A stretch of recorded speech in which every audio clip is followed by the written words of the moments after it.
Yeah, okay, go. All right, let's go. Coming to you live from the SVA Theatre, it's Rob Has a Podcast. And now, here's the guy who's hoping the halting hex will not stop this live show. I'm Rob Cesternino. Hello, everybody. How you doing out there? Let's make some noise for all these people watching us live here as well tonight. We've got a great show. We had so much fun just now watching this live show. Was that the we could kill the music too. Was that the best Thursday night episode of Big Brother of the Year? Yes. Yeah, you can be a little more enthusiastic. You don't have to patronize me, but come on. All right, first off, we got a great show. We've got a lot of great guests. First, let's bring out, I wanted them to be on the stage with me to start, but I guess they wanted their own applause to come in. Here's Taran and Alex.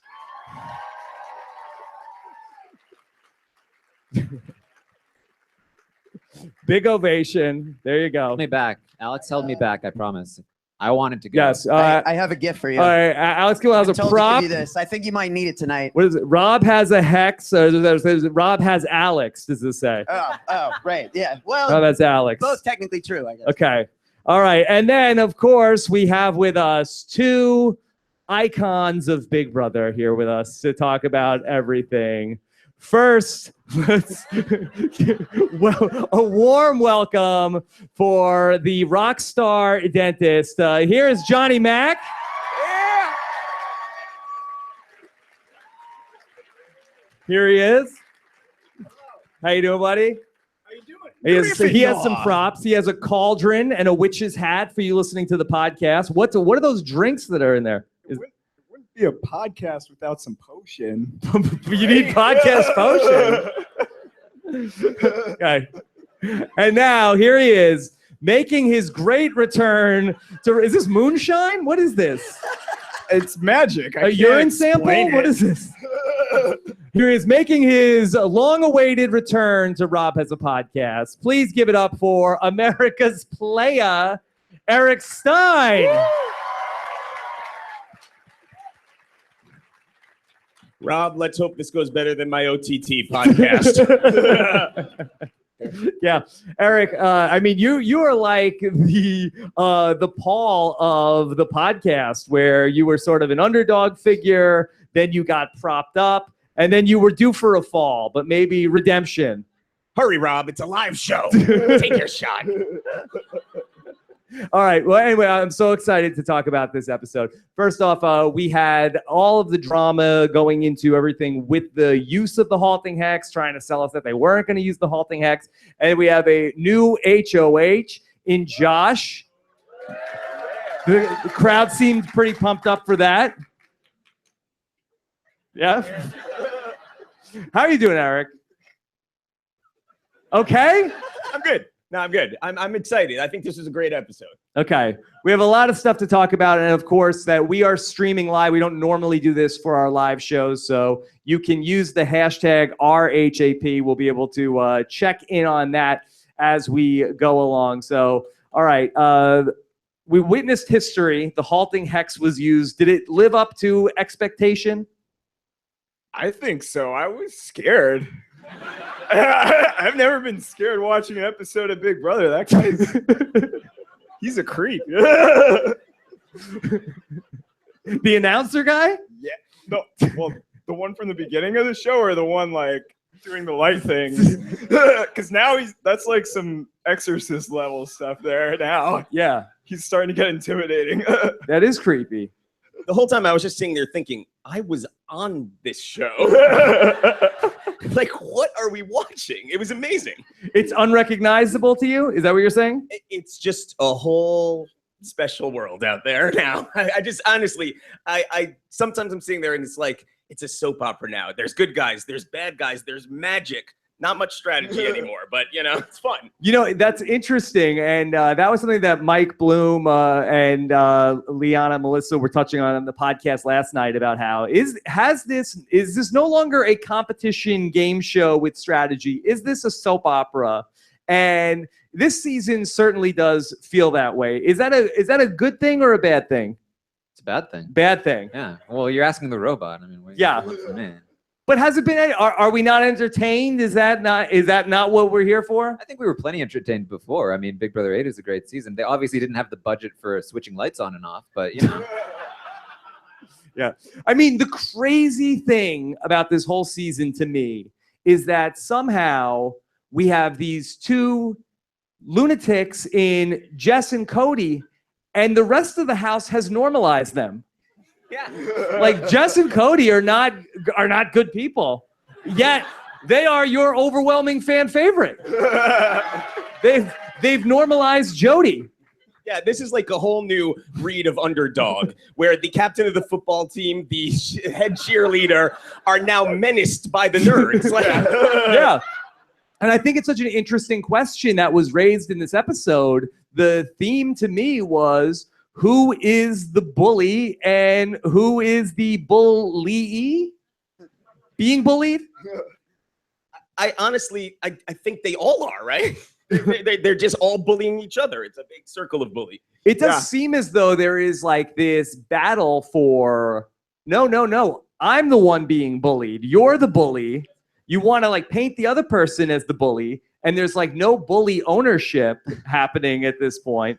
Eric, I remember we had podcast during Big Brother 15, and you had talked about who's worse, the witches or the witch hunters. But to me, this is a similar thing of like, who is worse here, the bullies or the people being bullied, allegedly? You know, it's funny because Cody comes in with this catchphrase of victim noises, and that's what the season is now boiled down to. It's just like, who's the biggest victim? And then, you know, me. It's the most bizarre way to want to frame yourself inside of the house. I think they're looking for sympathy, but what they don't realize is they're not getting it on the outside. That's for sure. You feel like that it's people are playing for sympathy from the audience, that they are aware that this is a TV show and that they have to act this way because they see basically, and is this a reaction to what Josh does, and that they feel like that they all are doing their own version of Josh with the pots and pans and meatballs to Jess and Cody? I think it's like the Raven syndrome. It's just they just oh all no, want more that's attention. different. Yeah, I really honestly think it's just like, oh man, he's been victimized. Well, I'm gonna be even more victimized. And I've got a condition, y'all. I need more attention. Victim noises are getting louder and louder. Now they include like pots and pans and circus music. Well, when it comes down to it, ultimately, bullies aren't we all? I guess so. Who is the bully and who is not? And like, are we the bullies that we're talking about what's happening on this show? Then we're calling them out, and then they get out of the house. They say, "Hey, you were bullying us when we were on TV. You were talking about what we were doing, so you're the bully." Well, and it's really such an immediate turnaround. Josh is like, "You are the bully, you little man complex." Like, whoa, that's two very different sides of a coin here. If everyone is a bully, is anybody a bully? Yeah, I don't know. I mean, Jessica could be the bully because she's using the halting hex. I mean, that whole situation was so absurd tonight, where Paul goes out of his way that he's trying to dupe Jess into making this deal, and then ultimately she doesn't go through with it, and then he became so indignant about the fact that she pulled out of this fake deal that he was making with her. I don't know who set it up there during the live show. They're like, you weren't even going to honor the deal, Paul. Is it possible that Paul's playing the best and the worst game at the same time? It's interesting. I was thinking about this earlier today, that I think that there is a case to be made that Paul is on a trajectory to be the greatest reality star of all time. Because I think that in terms of, hear me out, I know you think I'm crazy, but in terms of like, if you were going to like draw up like sort of like this like 5-tool player of reality TV in 2017, he's a guy who talks in catchphrases all the time and does nothing but make big moves and try to sell everything that production is putting out there. I mean, is there anything else that production could want in a player? There's a reason that these people come back. There's a reason that Davon comes back and James come back and Paul come back, because they're willing to do whatever production wants. Didn't you say this about Ika Wong? Though? No, Ika Wong. Yeah, well, Ika Wong is also, with all due respect to Paul, I would say that, I don't know how many fans are saying that he is the best looking guy in the world.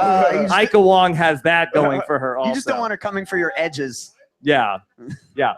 But I really think that Paul is almost exactly what a reality show would want, in that he's just all hashtags and big moves. Yeah, he has boiled down his entire comedy to a 2-syllable word.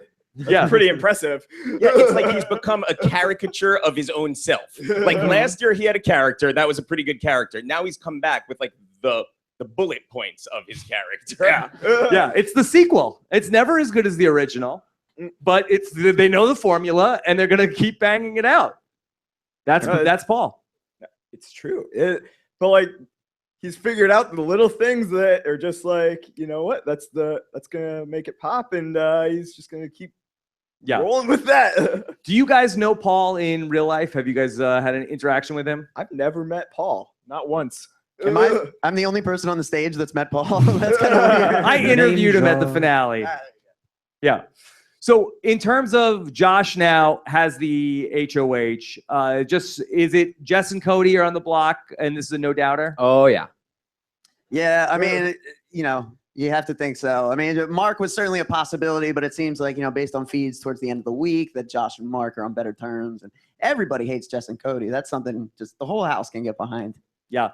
Now, Jess and Cody do have the option to potentially go into the temptation competition, and then one of them could win safety for the week, and then the other one could conceivably win veto and take the other person off. Eric, I know you look at all these twists with a very keen eye. Do you like the temptation competition because it removes the possibility of the back door? Well, let's call a spade a spade. This is the keep Cody in the house competition. And they just couldn't understand that themselves because they're such bad players. I mean, this is by design another competition that he gets to play, that he can win. They will be very physical competitions. Then they can't backdoor him because even if he loses, he was going on the block anyway. And now he gets to play in the veto. It's like the week that Dan was in trouble on 14 and there was just miraculously, for the only time ever in the history of the show, a second veto competition.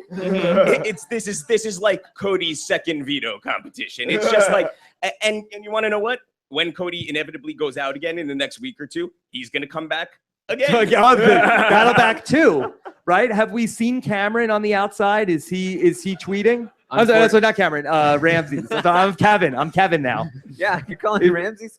Yeah, we've seen Ramses. But they could also, I mean, they did this with Frank last season where Frank was just not involved with the battle back. They could just restart battle back at any arbitrary point in time, right? Yeah, sorry, Ramses. Sorry, Ramses. Ramses like, all right, you're good to go, Ramses. You already got 25K, so you don't need any more. Yeah. So you think that that's definitely on the table, the Cody's inevitable victor's third time in the season? Well, going with the soap opera theory of the show, it's kind of necessary for the plot. And I mean, to Paul's credit, it's kind of hard to play the game well when you have to use 3 HOHs to get the same person out. I mean, just like these guys have discussed that last year, Paul would have gone home on Victor's second and third evictions. It's the same thing. What you're going to get in 3 HOHs is Cody, Cody, and Cody instead of Cody, Jessica, and Mark. It's a big difference in the game. It makes it really hard to play. Johnny Mac, tell me, do you like having this Cody and Jessica dynamic in the house? Yeah, absolutely. I've never seen anyone on the show before that just stares. And it's the best thing ever. Like, usually they want like explosions. Cody's just like, and then everyone loves it. I love it. Yeah. Yeah. I saw the live feeds clip with the eggs and the eggshells. I love that. What did he do? That was the best. Well, Paul's like complaining that he's breaking the someone's breaking the eggshell. So Paul's just going crazy in the kitchen there. And then Cody hears it. He's like, Paul, it was me. It was me. And then he's like, oh, well, can I ask why? And he's like, yo, hold that thought, and just like walks out. And was never going to come back and answer Paul's question. Like, and I don't think he's like trying to do that to mess with Paul. I think he's just like, yeah, I don't really want to talk to this guy, so I'm gonna walk out of the room. Well, I think that Cody is very interesting because he's almost like the anti-Paul, and it's fun when you have like these people that are like going back to like a Johnny Fairplay and a Rupert that are sort of like the antithesis of each other. But you have Paul, who's all hashtags and big moves. You're like, oh my God, you won't believe what just happened. There was a guy, and he said this. And Cody is just like, yeah, whatever. and so he's almost like the bizarro reality star where the reality TV person just wants attention. Cody's like, no, I'm not doing that. I'm not giving you what you want. Like, and this is all stupid. Yeah. Yeah. Eric, do you feel like that? Is this an evolution? Yeah, I feel like his misery is our joy. That's where it like translates. And you have to wonder, like, was this always the plan during the casting process, or once he got in there and was just so dry, they pivoted with this edit? I really don't know. I remember, Taran, when we did the cast preview, I was like, why is this guy on the show? And I believe to your credit, you said, no, he's crazy. He's a crazy person. He's like, did you catch what he said? I'm like, I don't get it. But it's weird that they've just taken this person who does this no-sell personality, and it's been a thing. Yeah, it did seem like they were prepared for it because right from the get-go, they've got Cody in the DR with crickets. And you have to think at this point, he's in on it too. Like, they're like, oh no, it's great when you say nothing. So yeah, I think they probably did plan for it. They probably interviewed him and he was giving them not a lot, but they knew that there was a deep John craziness to him. So they were like, yeah, let's do it.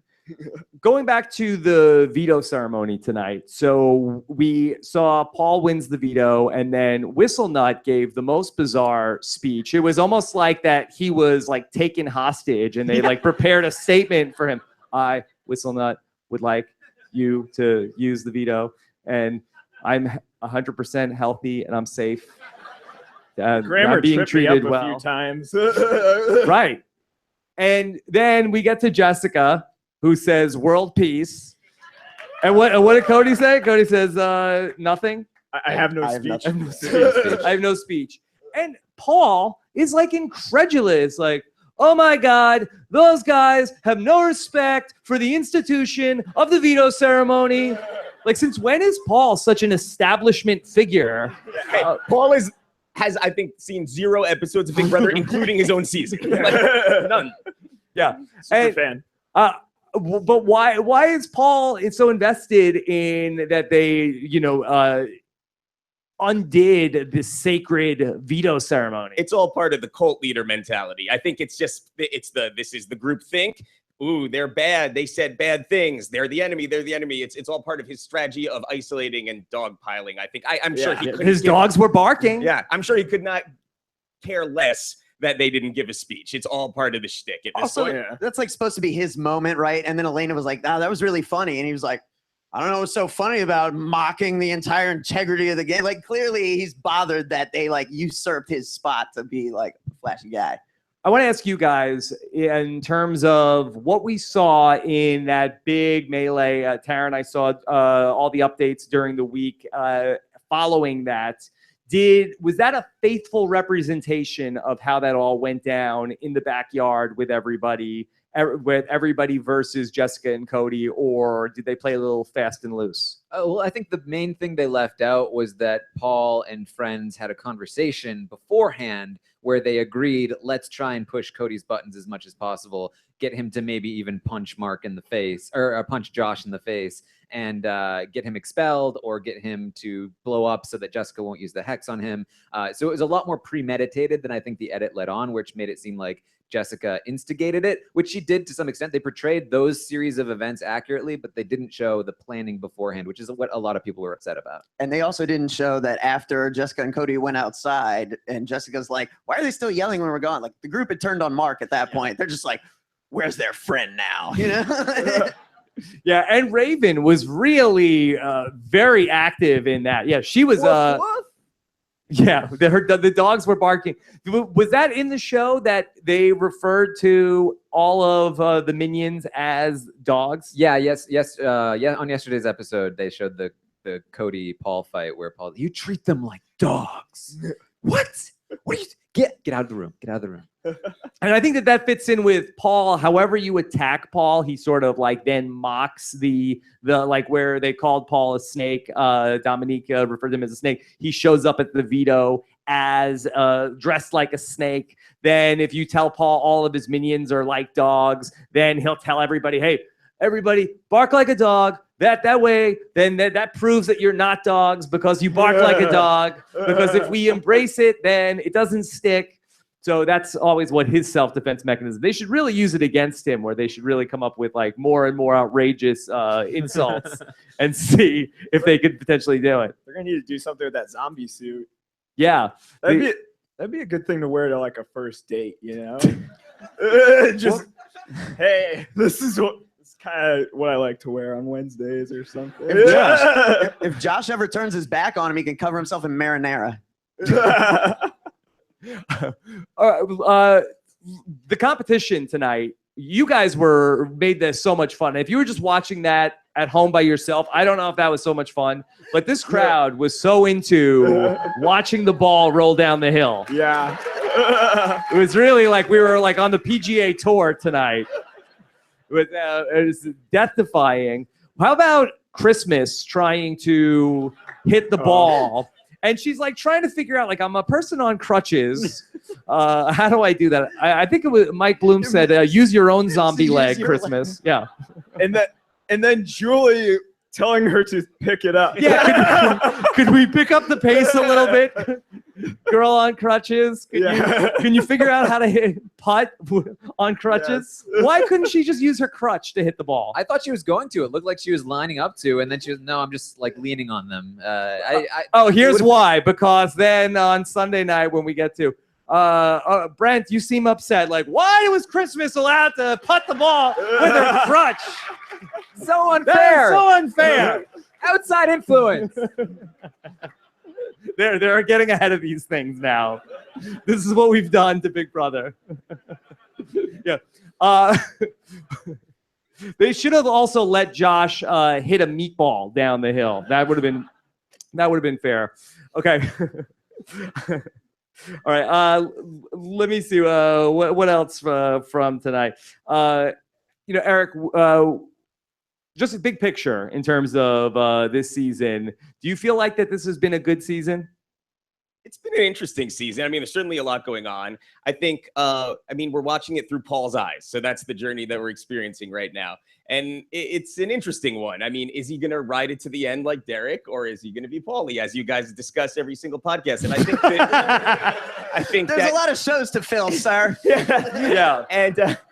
And honestly, I don't think we know the answer to that yet. I really think it's up in the air. I think he's doing like a pretty good job, but like this is why I don't understand why CBS is so against All Stars. Could you imagine Paul telling Amanda and Vanessa and Derek and Frankie and this guy, oh, go out and bark like a dog? Like then it's like the Johnny Mac soundboard effect. No. All right, Johnny Mac. Here's what I need. Paul. You need to go outside and you need to start barking in Cody's face. Dude. No.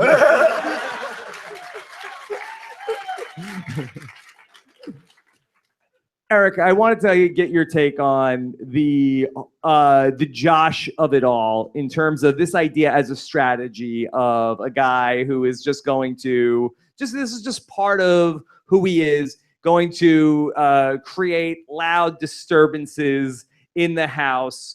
Do you feel like that is, because again, it seems to have been embraced by people? I mean, honestly, it makes him the perfect alliance member. He's an attack dog. He's a disruption. He's a distraction from what you're actually doing. And he's not a threat at all whatsoever. I would love to be aligned with Josh for that very reason. He'd do whatever you tell him to do, and then he'll take the fall for it, and he's going to. He doesn't even think about it. Paul's just like, here, quick, do this, and then like he doesn't even have time to think about what he actually was told to do. It's like someone like Jesse or like Russell Caruso, but like after having a lobotomy. Like, it's just like sent out like his. I need you at a 30. All right, let me get my tutu on 1 second. I'm very interested to see how this HOH is going to play out. Do you think that at the end of this week, do you think that Josh's standing in the game is improved or is on the decline after this week? It's probably on the decline. I mean, he's going to do what everyone wants him to do, but he's going to do it in a way that they're very annoyed with. And they're going to be like, we need Josh out of this house by now. Yeah. I mean, in a week where it's just going to be, okay, we're finally going to get Jess and Cody out of the house. Is he going to be able to sort of like leave well enough alone, or is it going to turn into that he is going to antagonize them to the point that something else happens, whether Jess and Cody start to build up sympathy inside the house? Is that a possibility? Well, I think it could be interesting, especially, with him being HOH. Like, I think, he's one of the few people that really would prefer to see Cody go over Jess, even though Jess is probably better at the game. So I could see a scenario where Josh tries to mandate that, and everyone's like, no, dude, that's not good for the game. He's like, but I'm the head of household. Like, I'm down for that. Let's go that route. This week has all the makings of neither one of them going home. First comes the Den of Temptation competition, which is military rifle shooting. Yeah. Cody wins that. Easy. They've been using that comp a lot recently. Right. So then goes up Jess and Mark, right? One of them comes down in the veto. Then they say, who's guaranteed to send the other person home? They put up whoever they think the biggest pawn is in the house, that person goes home. That's the definite outcome of this week. I wouldn't be mad at it. So it's bad news for Raven fans, I guess. It would be funny. Like, Paul has been trying to get Cody out of this house for so long, and after many, many attempts, it'll be Josh that finally seals. Like, Josh of all people, the guy that Cody would have eliminated had he not taken that safety apple. Yeah. I feel like this is a weird season in that it's top heavy, where we have like sort of like 4 or 5 like big personalities at the top and then a bunch of people underneath. And I feel like what's bizarre about that is that in Big Brother, big personalities tend to go home, right? I think that we need more of the other personalities fleshed out. I mean, to go the survivor of it all, these are like the seasons that it was just all Coach, all Philip.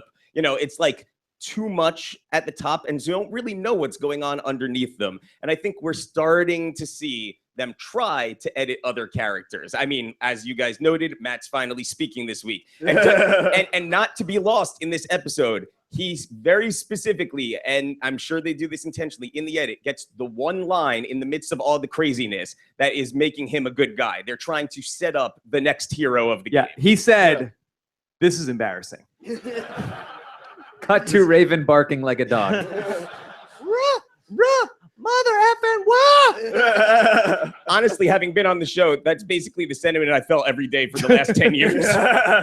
I'm surprised he didn't have a conversation like Jessica had with Cody. Like, this behavior is unacceptable. I have a life outside of this house. Yeah. I know you have 2 hearts, but that's not enough. Also, how have Matt and Raven managed to not even get one scene on the show? They love showmances. They haven't even gotten one hug on the show. Like, how bad of a showmance must they be to not even be in the edited show as a showman? They're the third showmans. They're on the bottom 2 The of all the vestigial showmans. showmans, Matt and Raven. Nobody cares about them. Yeah, we spend more Bronze time with medal. like Whistle Nut and Alex, and that's not even really Yeah. going She anywhere. just hits him. So can we figure out what's going on here with the cat ears? I feel like we need a serial type podcast about the cat ears. There weren't and- any actual words. Yeah.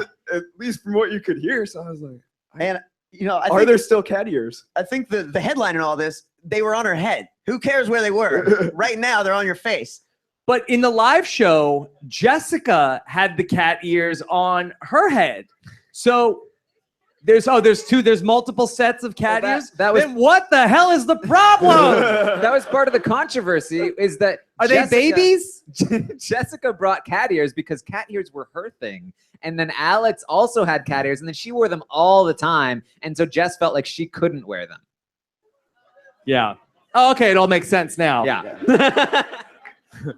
Eric, That's a good reason to vote Yeah. someone out for $500,000. I really thought Alex was going to emerge as a big-time player in the season and a real fan favorite. But since the week that she's HOH, she has really just shrunk in terms of being a personality on the show, and that she's just like a, solid, diehard Paul loyalist. I mean, where has it gone wrong for her? I mean, how is this the same person that in the very first night is telling Cody to eat it, and Yeah. now she is, at Paul's every beck and call? It's very disappointing. But I will say this: there is one thing about Alex's game that I actually like. On a season like this, you always see the potential winners laughing in the background of the fights, right? When you see like in season 10, Keisha's birthday, you see Dan in Memphis sitting there giggling on the couch, and they're the only people who don't say anything. And in every single fight, it's Jason, Alex, and Kevin who are the people who are just sitting there laughing in the background and not involved. That's a very good sign, because on a season like this,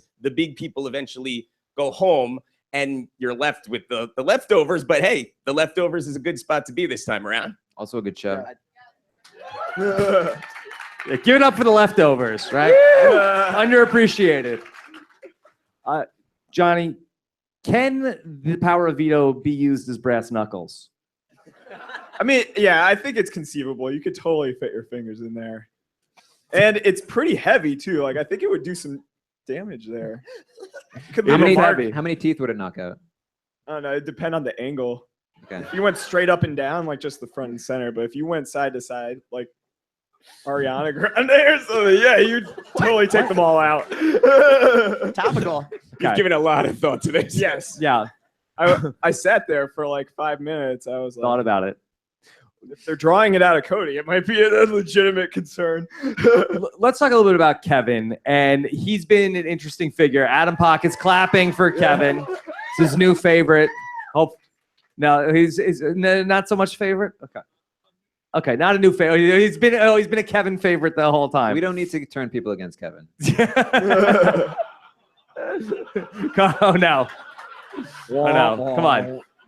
Anyway, so I think that Kevin has been interesting, certainly for one of these older players in the game, and that he has managed to avoid, I think, a lot of the pitfalls that we've seen before. Eric, have you been impressed with Kevin?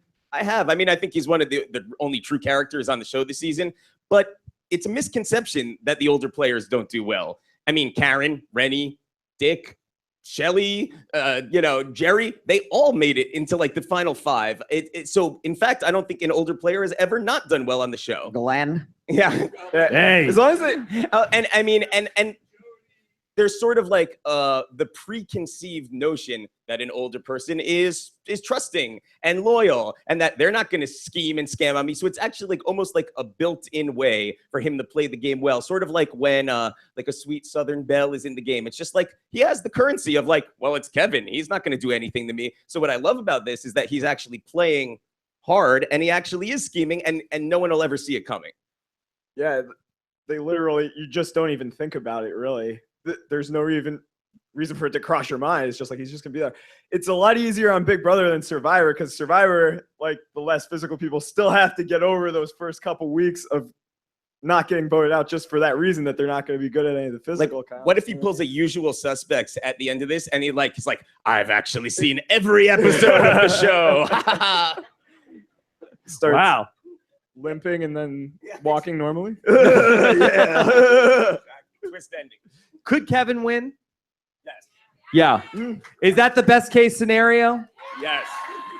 We're at Yeah. the part of the season where it starts to become clear, like, well, these people are not winning. And normally it's obvious, like, who may win, but instead we just kind of have, like, whoever's left over this season. Okay, so let's just get it down to the pool of available winners is who?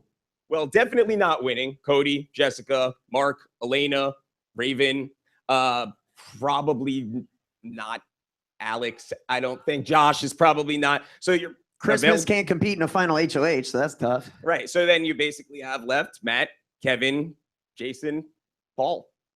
Matt, Kevin, Jason, Paul. And I would actually say Christmas on an outside shot, because she's not going to really alienate anyone. So depending on who she's sitting next to. She's too high. It's all those drugs. I'd put Elena in there with a shot. Yeah. Okay. I mean, I'd like to see her articulate the case of what she's done so far to win, but you never know. Plenty of game left. Look, I broke up with Mark for you guys. That's what I did to win. It was hard. It's a tough sell. It's a tough sell. All right. With the powers that you both have to see how these Big Brother things are going to play out, do you feel like that Paul is on a trajectory that the end is sooner than we might think? Look into your cauldron and tell us. Yeah. It's tough because you could, sure, someone else could. Yeah, there's. What is this? I believe that's Cody in his costume from a couple weeks ago. That's the upcoming curse. Vetoed. It's tough because like even if you nominated him, it'd be kind of difficult to get him out completely because he has potential to gather more votes than everyone else does because they all kind of feel safe and have never thought far enough ahead. Like, what would I do if I needed to gather votes? And he's probably way ahead of them because he spent like the whole first half of last season doing the same thing. So he's got way more experience at it. I talked to people who played with Boston Rob and Derek, and I asked them, why did you never flip this? And it's always the same answer from all of these people. They all think they're in the final three. And the person who rocks the boat ends up as the target, and they end up out of the game. So they all are scared to make the move unless they are certain that they can do it. And if the person's playing well, you're not certain that you can flip it on them. So they're all thinking, well, if I just stay quiet, I'm in his final three, so I'll just make it right there. Somehow, it never occurs to them, they're not all in the final three. But then I asked them, so how do you figure that? And they're like, but we all thought it. So we didn't need to compare notes. We didn't need to say, oh, we're not all in the final three, because I knew in my heart of hearts, you guys aren't the real final three. I was really in Paul's final three. So that's how you keep control of a situation like this. So the only way that Paul's going to end up out is someone who either doesn't know the game well enough to be scared or is just like a reckless rogue player. And so that points to like, okay, who's just like so crazy that they might do something like maybe like a Jason or a Kevin, something like that. It's going to take someone who is fearless in this situation, whether they're actually fearless or just don't know any better because they've never watched an episode before. Yeah, well, that's Kevin. The situations that come by where you are solely in control are so few and far between. It's pretty much final four veto where you could make the only decision, and then like the final HOH. But like that's really your only chance. Like if you know better, that you can get him out yourself. But he's playing so hard. Like the best position in the game is your ally as HOH, not yourself. He does not need all these competitions, and you can't micromanage everything. People are going to get resentful. Like, so they're definitely going to start turning on him, but that's still a question if someone's going to actually take the initiative to actually do something about it. Wanting him out and getting him out are two separate things. Now, Johnny Mac, you played with Vanessa, who was a little bit of a micromanager also. Yes. Okay. So how was she able to get as far as she was, like being, trying to control everything and not running into these situations? I think the main thing that Vanessa did was the deals week to week. She was a little different than Paul. Like Paul has like a cult following. I never felt like Vanessa had like a cult following. Like everyone was kind of okay with her, but no one was gonna like jump out off a bridge for Vanessa, but she had everything set up strategically, whereas Paul has just like, I don't know, he could probably open up some kind of a church somewhere. Yeah. Friendship Church, we're going to be there. Come out this Sunday. Yep. So in going back to this idea of, this binary choice of, are you the Derek or are you the Paulie? How did Paulie get caught up last season? Well, part of it, too many pies, I think. Literal, like in the graveyard, those kind of pies. Yeah. Sure.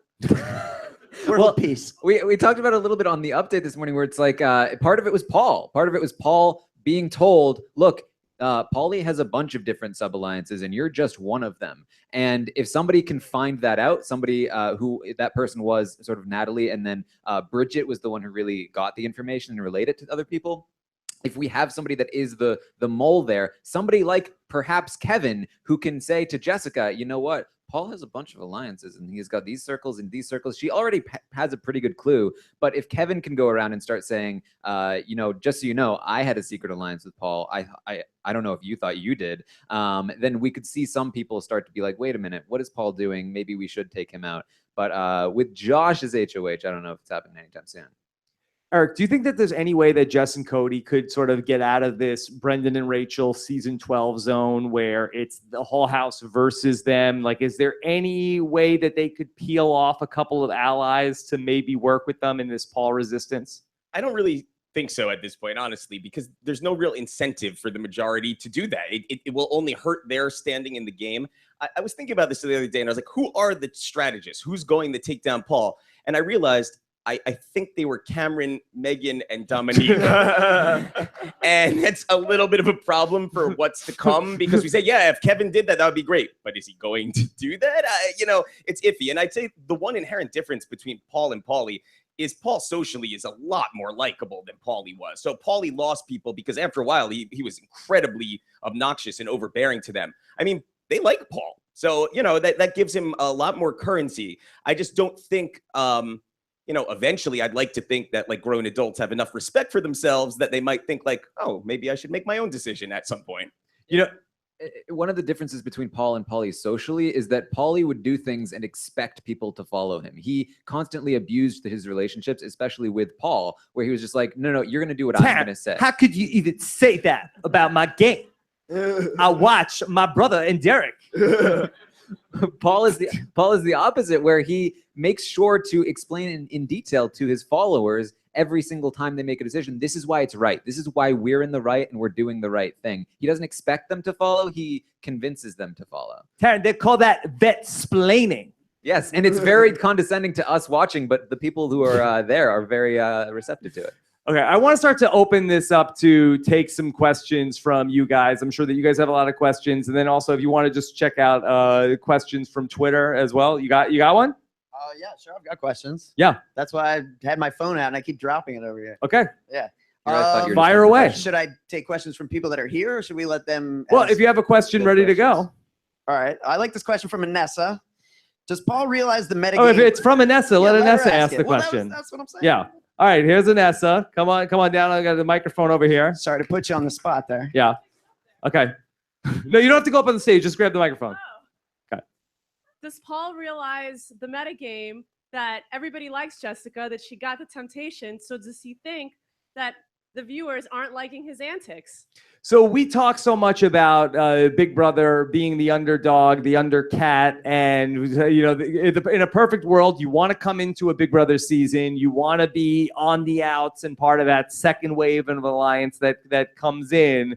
But Eric, as you know from watching 800 reality TV seasons, everybody always thinks that the audience is on their side. Yeah, I mean, it's, as we all know, the first rule is if you think you're the popular one, you're not. So that should be the first clue to anyone who's familiar with these things. But the thing that's really unusual here is, like you said at the beginning, they're not really your traditional underdogs. It's their own bad play and attitude that put them in the minority. So they're not really like, they're outnumbered 10-2 because of their own actions. So it's not the same as, say, Jeff and Jordan, who were popular because they were opposing Shima and all these, like, you know, people that were really not popular. They were not popular, and that's how they ended up in the position they're in. So now it's left with, like, who are you supposed to be rooting for in this situation? I also think that there is a halo effect that they feel like, oh, Paul is popular. Paul is a fan favorite. So if we're working with Paul, the audience is always going to be rooting for Paul no matter what. I mean, 100%. I literally said if I was ever on a season with returning players, I would be like, in the DR, the first episode, like, hey guys, I'm going to crawl up Jeff's butt and I'll see you in week 10.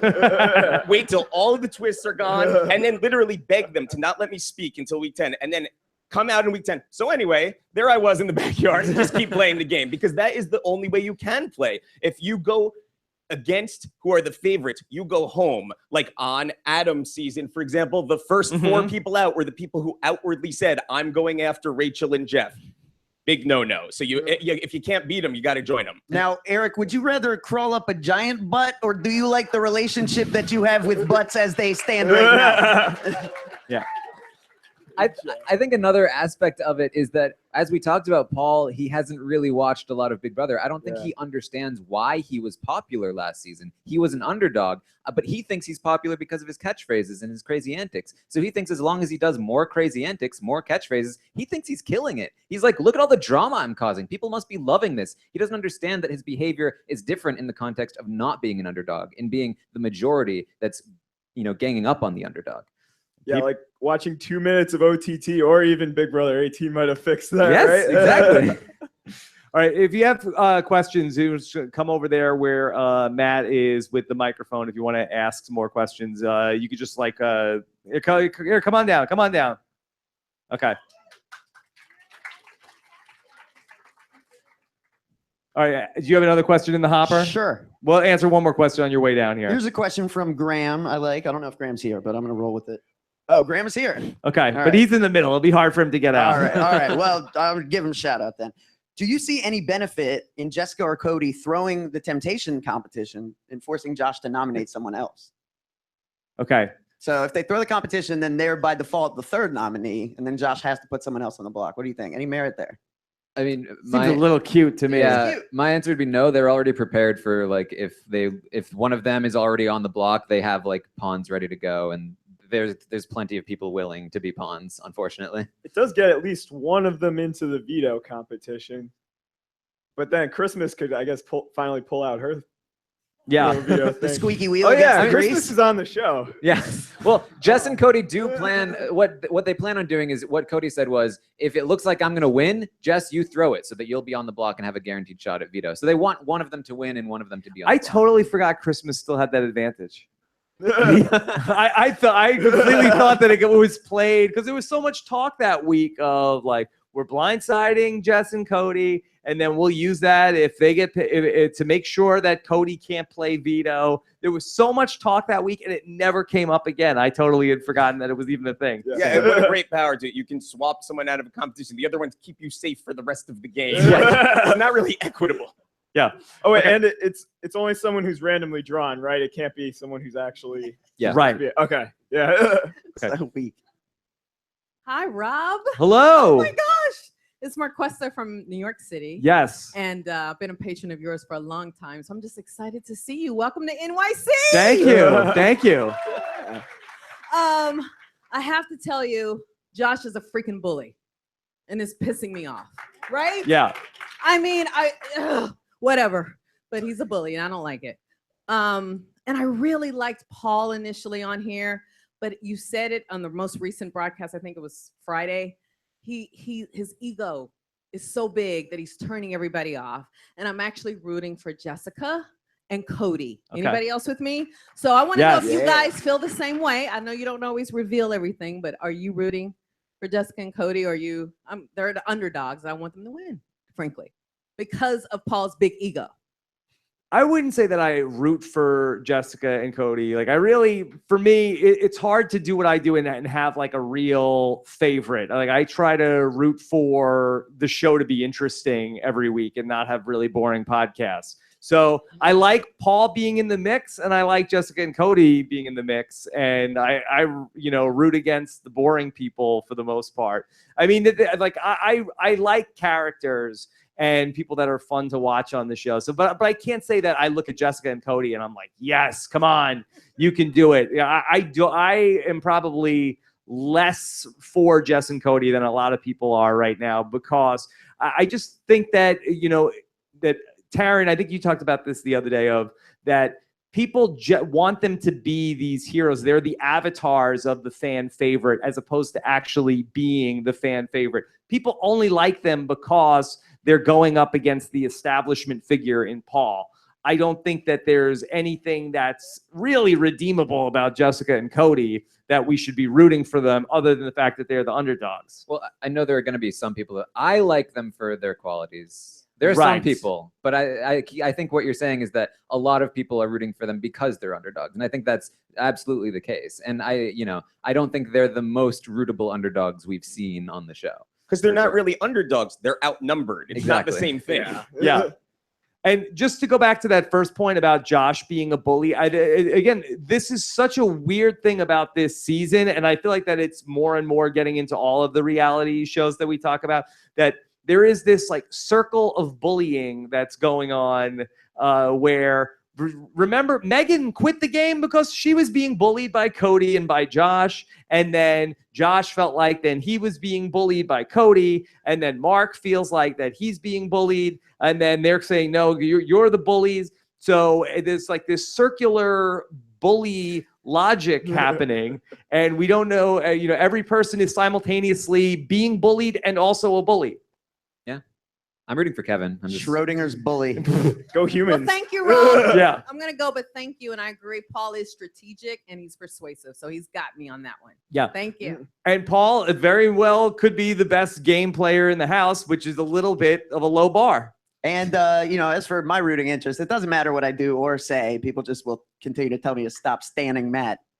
Yeah. and just that Taran, you guys were talking the other day on one of the feed updates about how, well, I don't know how they're going to be able to portray Paul as being a rootable person anymore. I think he's done for after this. I also think that Paul is bulletproof in a lot of ways. I think he's Teflon. Nothing sticks to him. And I think that he probably, for a big percentage of the audience, a lot of the casuals, I don't think they're ever going to turn on Paul this season. Well, I mean, I think what I was referring to was that last season there was a moment where they completely turned on Paulie and they buried him in the edit. And I thought that was going to be this episode. I think a lot of people thought that this was going to be this episode, and they didn't. They showed the events as they happened, but they didn't show the planning, and they didn't show what they could have buried Paul if they wanted to. They decided not to. They still could in the following weeks if he continues his bad behavior, but I think he really dodged a bullet this week. When we see a butterfly in the backyard, that's when we'll know that the tide is about to turn. Yeah. Do you see any scenario where the show would really start to paint Paul in a negative light? I don't know. So was this the first time ever, like, I heard that that whole fight, how it came about, he was trying to draw either like physical contact or a self-evict out of Cody, which I've never seen before. And I don't really like that, because those are two rules that are just there for safety and like mental stability, and like trying to use that, it doesn't feel like it's part of the game. It's just kind of like something that we have to have there, but like going to that level, I don't know. I think that's a first. Like all the violent self-evicts have been just because like those people were just like that, and then Megan was just like, I need to leave. Mm-hmm. We have seen people talk about this before, like, I'm gonna get this person to punch me. That we've never seen it be enacted in such a calculated way and like actually like a serious attempt at trying to make it happen. I mean, I think you guys are probably well aware of this, but if you actually provoke someone to do that, you're both actually thrown out. It's not just the punch. Yeah, I really feel like that didn't know Josh that. should not be allowed to take a frying pan and go up to somebody's head and bash a frying pan in their head to try to get a reaction out of them. And I'm surprised that they let that go on and, try to provoke people with the frying pan repeatedly and make it such a key part of the show. I know people eat it up, but that's, to me, you're asking for trouble when that happens. Yeah, I mean, I think part of it is that there's a little bit of precedent in terms of like Evil Dick obviously doing some of that. I don't think he did it as much as Josh is doing it, though, and I think that may be the difference here. I must say, having lived with Dick, it was exceedingly ineffective. It had no purpose. like when you're inside the house playing, that had no bearing for even 1 millisecond on your strategy. But that was what people were sleeping, and then, hey, wake up, everybody. The intention was to put the target on him, right, rather than his daughter. But it wasn't going to work. Everyone was going to target her anyway. It was actually more reason to keep him because he was sinking his own game. Right. But this to me is different, where you have this, big, like brooding, sulking guy at a table, and you're going up to him with a pan right next to his head. And amazing musical ability. But Mark is probably like the only 6'6" giant on the planet who's capable of being bullied in that manner. Like, I don't understand. The whole dynamic is off. You're exactly what you're saying. It's just a circle, because he's bullied people in the house himself, and then he gets bullied, and then Josh is bullied, and then Josh bullies people. It's just to check, how many people here have been bullied at some point in their life? Yeah, every single person. It's happened to every single person. So we all have been bullied. And now Rob's bullying the audience? Yeah, no, I'm not. We all have been bullied. We all have. There have been other people that probably have all felt like at some point we were bullying them. It's just like we can't base every decision in our lives around this. Okay. So I got more questions. Okay. Just come on down. Whoever's closest to the microphone. You can probably like line up. Okay. Yeah, you could stand over there. That's fine. It's not a fire hazard. Okay. Peggy. Okay, hi. My question is, now that we've seen all of the Temptations, do we think this was a good twist, bad twist? What do you think? The Den of Temptation? Okay. I personally feel like the Den of Temptation, I think, is probably one of the better twists that they've done in the last couple of years, in that they have not just completely abandoned it after 3 weeks. They have more temptations coming into the house. I feel like that of the last probably 5 or 6 years, I think this is one of the more successful ones. Yeah, I like the new version of it with this extra comp, because there's like a lot of gambling involved with it. And that kind of, it's not traditional Big Brother, but it's still like, it's kind of, they finally got it right with trying to push it to another level. And probably the worst we could say is the Big Brother takeover. No, that's the fan favorite. Yeah. I mean, it's not Battle of the Block. It's not the care packages. So it's got to be better than that. I will say, I kind of wish they had like waited for invisibility cloak technology to catch up with like everything before going the Harry Potter route, though. We blew an opportunity here. I mean, and the fact that we can tell that it's pretty good is that I could say Den of Temptation and there's no groaning in the audience. Yeah, but I mean, I don't think they know the meaning of the word temptation. It's just like we give you a gift and then more good things happen to you. Yeah. There's apples on the walls, Eric. Come on. Yeah. What do you need? In what regard was this a punishment for Jess and Cody? Yeah. Yeah, you get this miraculous power, you get your boyfriend back in the house, and you get a competition that he's probably going to win to keep himself safe for the most Paul, part. you're safe for 3 weeks. Ramsey's, oops, sorry. But when Christmas ended up getting to pull somebody out of a veto competition, then there was a punishment of that Cody and Jessica and Jason dressed like a frog. You're right, that was a really balanced one. So you have to balance it out. Like, Story do I checks out. Yeah. It's like, I could take this useless power, but then there's also going to be this useless punishment unleashed. I feel like we're judging this as like pretty good by like really low standards. Yeah, low bar. Really low bar to clear It's the here. same standard as Paul is the greatest strategic mind in the house. Yeah. It's a low bar to clear. The test will be when it comes back in week 12 and someone's like, I don't know if I want to take it because I don't want anything bad to happen to Paul. No, thinker given. Are you sure you might not want to take it? I think you just inadvertently predicted the future of the season. This is the old, oops, we're back in pairs again, Rachel and Jordan. Definitely the temptation will come back in week 12 when they need it most. Okay. Oh, hi. I wrote it down. What's your name? Tamara. Tamara. Yes. No one's really talking about Alex as a possible winner pick, but shouldn't we be? She's on the right side of the house. She's had strong allies like Jason and Paul, who's always in power, and he went out of his way this episode to protect her. So I feel like, isn't this a good place for her to be in? Alex. Well, I don't think I can win the game. Definitely not. I think Alex is again pretty well positioned, but the problem I have with Alex is I think that both Jason and Kevin are better positioned. Alex is a bit of a target to obviously Jessica and Cody, and a little bit to Mark and Elena, but Jason has been working on that actually. And another part of it is that she's a little bit controversial in the house. Some people love her, some people hate her, and I don't like the position that she's put herself in terms of like always obeying Paul, always being willing to put herself up on the block as a pawn. I think that's gonna come back to bite her, and I think that she will go before Jason, and I think that's why I think Jason is in a better spot here. Yeah, I kind of feel like it's better to be Paul's number 2 than his number 1, because it's very easy to catch that stray bullet that's meant for Paul if you're Paul's number 1. Like, take that Victoria spot. You don't need to Cody it up all day. Yeah, and you're completely right. That's how she's going to go out of the game. She's going to be on the block. He's going to come down, and it's the next best thing. Okay. Hi, guys. I'm Matt. Hi, Matt. The Woj. Yeah. Matt the Woj on Twitter. Anyway, something All you right, might Cochran. not have noticed Well is well, everybody was in the bedroom talking, and Kevin was there. He had shaving cream all over his face. Between wrapping his stomach with saran wrap and shaving cream on his face, are you going to buy Kevin's book on health tips? World peace. Yeah. Is Kevin really having some major shift with this radical shaving cream on the face idea? I still don't know how Kevin's hair works exactly. Is it buzzed on the side? But like, what's going on in the back? Like, sometimes it's like it's over there, but then sometimes it's like slick back like Paul. I'm like, how does he do it? So you're gonna buy the book? I'm gonna buy the book. Yeah.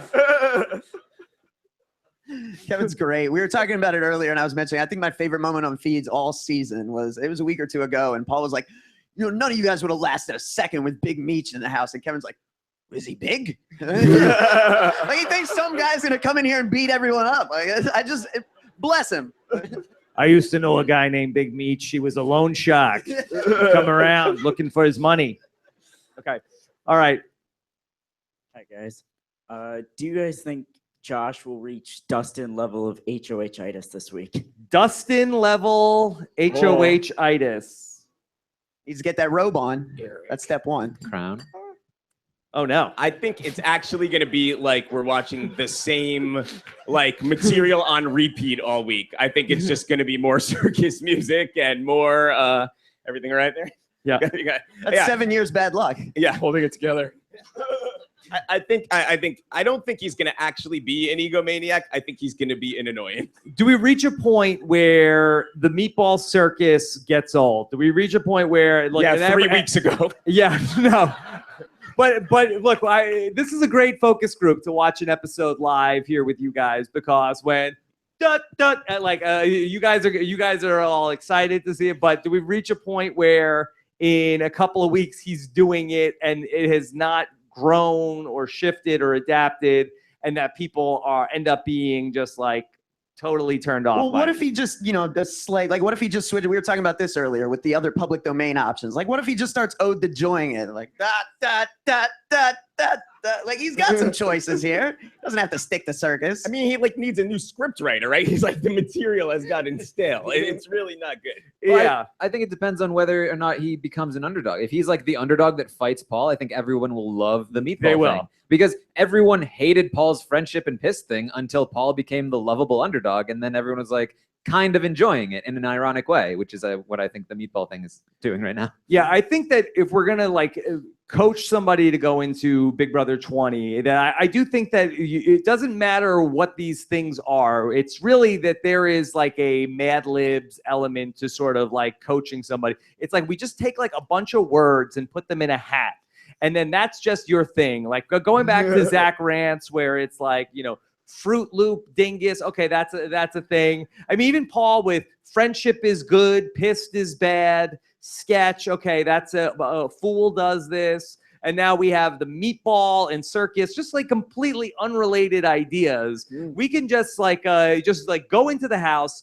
make that your thing, own it, yell it, and people will eat it up. Yeah, going back to my season, I mean, Jen Johnson comes in with T-shirts printed up with her catchphrase on it, and then has the audacity to tell us that she just thought of it. She was ahead of her time.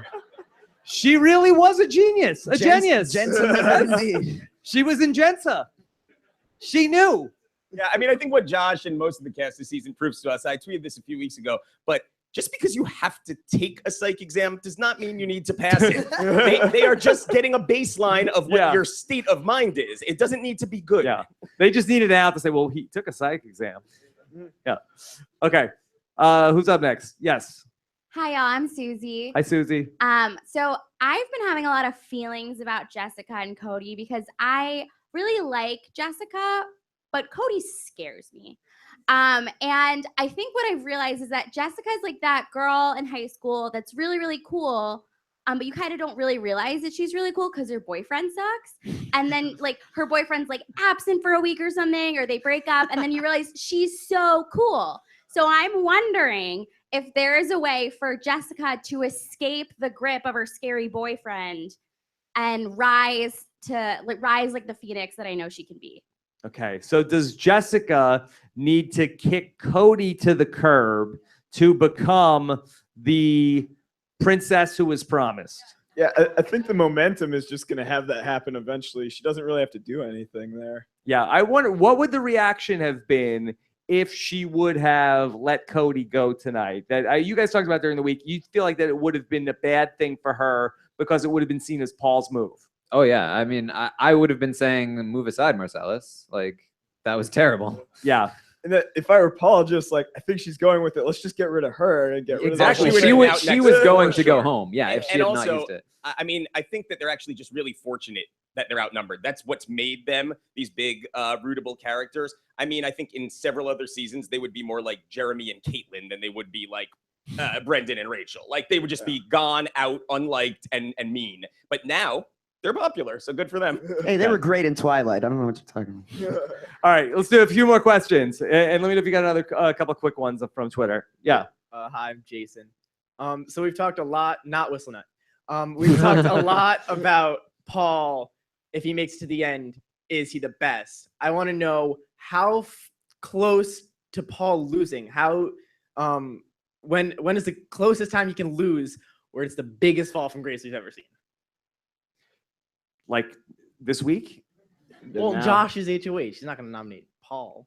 Yeah, I'm not sure I understand the question. So how does Paul leave the house the most disgraced? Yes. The most explosions. Yes. All right. That's I like the mean- beginning of Jury. Yeah, I mean, so he'll be on the jury no matter what. I think if he just comes off like a total bitter Betty about the whole thing, and we've also seen that Paul does not deal with adversity well. You know, he's like, high on the hog when everything is going his way, but he's also, I think, a poor sport when things are not going his way. Going back to when he got into it with Big Meech last season. So I think that there is a darker side to Paul, but I think that would have to really be exposed and come out. That'd be where the biggest way that he comes away tarnished from this season. Or what if he takes the wrong person to final two again? Never cared. Didn't matter. I mean, that has not stuck with his legacy. That has really that he has done a good job of not owning that. You don't think of Paul like where we talk about Woo with Survivor all the time and taking even like Cody Calafiore took the wrong person to the end. Paul has not let that define his. And again, he probably has much more to fall back on in terms of catchphrases and things that he did along the way. But when you think of Paul, I feel like that's maybe like the 10th thing that you think about. Yeah, I could see Paul like taking Kevin over Raven and then losing to Kevin. That'd be Who pretty good. cares? No, whatever.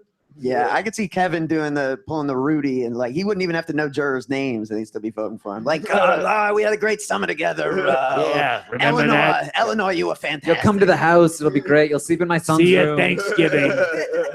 Yeah, I think Paul already delivered on his promise. Production got everything they wanted from Paul. One of the weird things about the season and what's giving this weird vibe is that he was miscast as the hero in the first place. He was just as the only returnee, he became the hero of the season, but he isn't a hero. So it made the whole rooting interest confusing. Okay. Hey guys, I was wondering, since we saw, should we be worried about the OTEV competition not coming back since it had a gravestone in the HOH competition tonight? Ooh. Is OTEV dead? I noticed that, but I also noticed the subtext said OTEV, the alliteration DJ. I forget what the dope DJ, right? Yeah. So maybe it's just that Casey will no longer be playing OTEV. Casey from Big Brother 11. Okay. We'll see. Nicole, did you have a question?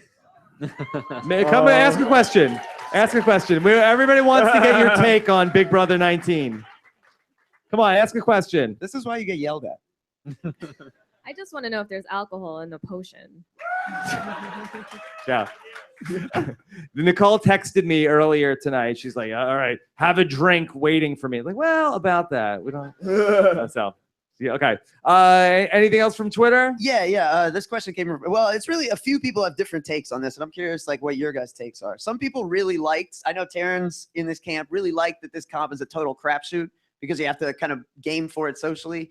But a lot of tweets about like, why don't they just do a random number generator? So like, what's your feeling? Like, do you prefer competitions that require skill, or do you like these crapshoots because people have to like work socially no matter who wins, kind of thing? I like it. It changes the game up because like. Okay. Dun-dun. Uh-oh. Dun-dun. Okay. Yeah. The golf was fun. The golf was fun. Okay. All right. All right. Adam Pock is here, everybody. Come on. Let Adam Pock come say hi. Hello, Rob. Hello. You know, usually, I need to stand for this because usually when I come on the Rob show, I'm usually the funniest person. I'm not always funny, but today I need to be a little serious.